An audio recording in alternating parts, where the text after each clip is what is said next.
कभी सोचा है कि किताबें हमें एक बार में पढ़ने से समझ में क्यों नहीं आती? उसका रीज़न ये है कि जब हम उस किताब को नहीं पढ़ते हैं, तो हमें उस किताब के बारे में कुछ पता तो होता नहीं है। हमारा जो माइंडसेट है, जो थिंकिंग है, वो हमारे पास होती है। लेकिन उस किताब को पढ़ने के बाद जब पहली रीडिंग करते हैं, तो हमारा जो माइंडसेट है थोड़ा चेंज होता है उस किताब के थ्रू, और जो उस किताब का सार होता है उसके थ्रू। और फिर जब उसको दोबारा पढ़ते हैं, तो दोबारा जो हम उस किताब के थॉट्स हैं उसको अपने ऊपर गेन करते हैं।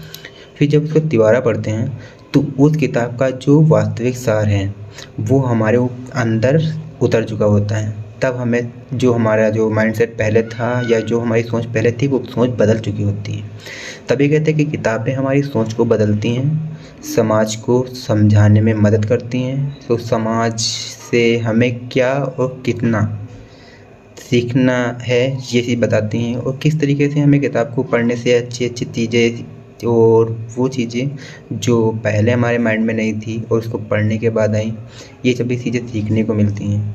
तो इसीलिए कहते हैं कि किताबों को एक बार पढ़ने से समझ में आए या ना आए, लेकिन उसे 2 बारी तो ज़रूर पढ़ना चाहिए, क्योंकि तब आपको वास्तविक उस किताब का सार समझ में आता है।